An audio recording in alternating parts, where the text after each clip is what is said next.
Welcome to Post Colonial Space. I'm Masood Raja, and today I'm starting a sort of a new playlist. A playlist which would consist of certain inspirational videos. And there's a reason for it. Quite a few people have often commented or sent me a message about sharing some of my experiences, but also my ideas about life, experientially determined. And I've realized that I've reached a point in my life where I have thought a lot about quite a few things, experienced a lot of things, and that besides sharing educational and academic knowledge, maybe I should also start sharing some of my thoughts about what I think is important in life or how to make a difference in this world. And these videos are going to be a part of the series of inspirational, motivational videos. Now, of course, I'm not going to abandon the educational videos, right? But every now and then I'll talk to you and share some experiences and some thoughts, and I hope they're somewhat useful to you. Do let me know in the comments. So today I will generally speak about the significance of kindness. Now, of course, I understand that various people define the term in so many different ways. For me, kindness is something that always deals with others. How do we treat others? Do we treat them with respect? Do we treat them with a certain degree of acceptance and generosity? That to me is kindness, and it can be various acts of kindness. And it is important to be kind. And there are reasons for it. I mean, that's where the research comes in. First of all, as human beings, internally, psychologically, when we perform something that helps someone else, it actually eases our own anxiety, makes us feel better. So in so many ways, kindness thus is a sort of a selfish act because it makes us feel better. It makes us feel good.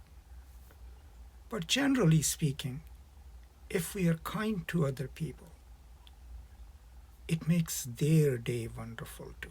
So let's take an example. You work in an office. Maybe you have a powerful position, right? Someone comes to your office, you don't know them, they don't have any references, but they walk up to your desk and they say, "Could you help me with this?" Now you work in that office, you know how that office works. Your one option is to say, "Oh, sorry, I don't deal with this," which you'll be within your rights to say, right? But your second option would be to take a few moments, look at whatever they have, a paper or a letter from the office. Maybe they've traveled on a bus all the way from a small village to a big city, and you say, "I am not the right person to help you with this, but let me show you where to go." That is all is required of you. And maybe by that small act, you would have made someone's day, right? By just giving them a little bit of your time and a little bit of your knowledge and pointing them to the right person. Similarly, in a classroom, if someone asks you a question, if you know it to be not a very smart question, be kind. Tell the student, "Okay, let's talk about it." If you want to point them to the right, there are no right answers in humanities, but a different answer, respect them first and then share your thoughts and ideas with them. Now think of it this way, we always think of grand things when we want to change the world, right? Big events done by big people. That's not how we change the world. We change the world by these micro acts of kindness, helping someone on the street, right? Talking to someone who needs a patient hearing. And if possible, helping someone in the time of their need, right? And helping especially those whom you do not know, who may look different, who may come from a different culture. And that is absolutely important in developing larger human interactions. So let me give you an example from my own life. When I came to America, I got down at Nashville airport, didn't know anyone, right? I didn't even tell the international office when I was reaching. So I got a cab, and I had 3 suitcases and a rucksack. Somehow I made it to the campus. Now the cab driver dropped me, at the address, which was the whole university, but thankfully he dropped me at the student center. It's evening, offices are closed. I go there and I talk to the student who was working, and I say, hey, I've come from Pakistan. I would like to know which my dorm room is, where am I staying? That student, of course, had no clue, right? She didn't deal with admissions, but she made sure to call someone, right, while I waited. Then she found out that I was being placed in a guest room. Now that guest room was across the campus, on the other side of the campus. As I'm imagining carrying these 3 suitcases all the way, there's this tall, 6'5" tall gentleman who's waiting for his turn to talk to this student on the reception desk. And he looks at me and he says, I know where it is. And he grabs 2 suitcases and tells me, follow me, please. And I just grab 1 suitcase and a rucksack. And he takes me all the way exactly to the place where I needed to be. I thank him and he goes back. And I didn't even ask his name, right? 1 year later, I found out that he was the chair of the philosophy department. Now think of it this way. This person had no moral obligation to me. He was there for his own errand. He didn't know me. He didn't owe me anything. But he performed an act of kindness by helping me, literally, and in doing so taught me something. Taught me that sometimes it's better to help people when you know that they absolutely could use your help, right? If you're reluctant, ask them if they need your help. So it's these little acts of selfless care, right, which we offer to others.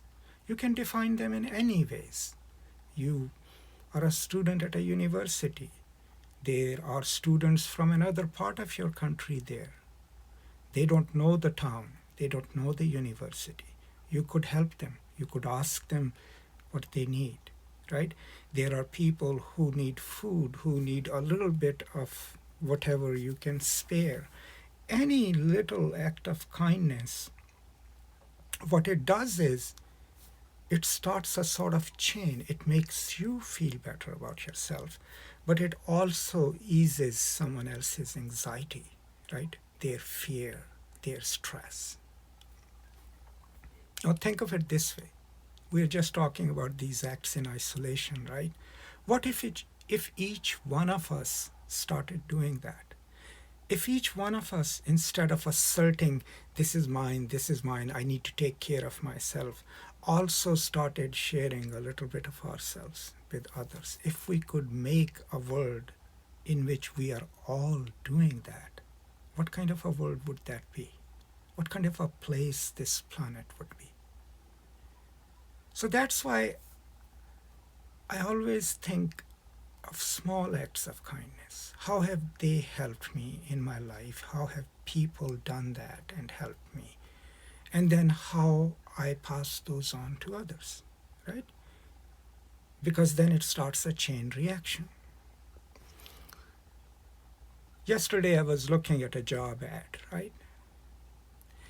And deep in that ad was a sentence that they had put into the job ad, which said that if you really want your application to be seen, put this sentence somewhere in your letter. And the sentence was, I want to make a dent in the universe. I don't know who said it, but they had it there. And so I thought about it. What does that mean, right? What it meant was that it doesn't say I want to change the universe, because no one can. But that I want to do something that slightly adds to the change, right?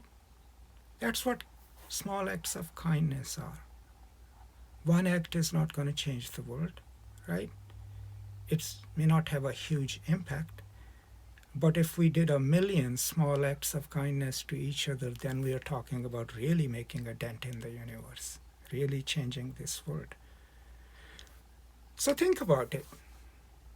The first thing that we have under our control is our own bodies, right? What we do with them, our tongue, our face, how do we express ourselves to others? How do we help people in distress? How do we even just ease their tension if they are at a new place? That's an act of kindness. And then see how we can make it bigger. Then maybe we can make a group, 10 people coming together. Hey, we are a kindness group. Let's start doing that as a group, right? We are a group that promotes kindness and generosity. There is no hierarchy, there is no leader, all of us are equal. And then we have regional groups, then we have an international groups, not governed by anybody, not needing any money, just passing on kind words, kind actions from one group to another, from one individual to another. Sounds a little quixotic, right? But we human beings are capable of so many complex things. We can do so much. So why not start with something small? Small acts of kindness to people around you, people in your family, people at your school, at your work, at your job. And see if it perpetuates itself, see if it expands. One thing to keep in mind is that never expect anything in return. Don't get mad if you do something kind to someone and they don't acknowledge it. They don't owe you that. Just do it, as Khalil Gibran would say, right? Just be like the trees in your orchard or the sheep in your flock, right? When they give, they don't ask for a reason. They give, in Khalil Gibran's words, because to withhold is to perish, right? So when you give, you're actually, literally, physically, and spiritually helping your own spirit, helping your own body. That's all. I hope this was useful to you. I hope you can keep watching these videos. I don't have a lot of wisdom or a lot of knowledge, but I have some experiences in life, and I hope to start sharing them with you. And I'll be happy to learn from you. Feel free to share your ideas. Feel free to let me know what do you think, right? And maybe then, as a result, we'll all learn from each other. Thank you so much. I hope you all are taking care of each other. I hope you're all staying safe. Please continue to do so, and I will now see you next time. Until then, as always, from me to you, peace and love.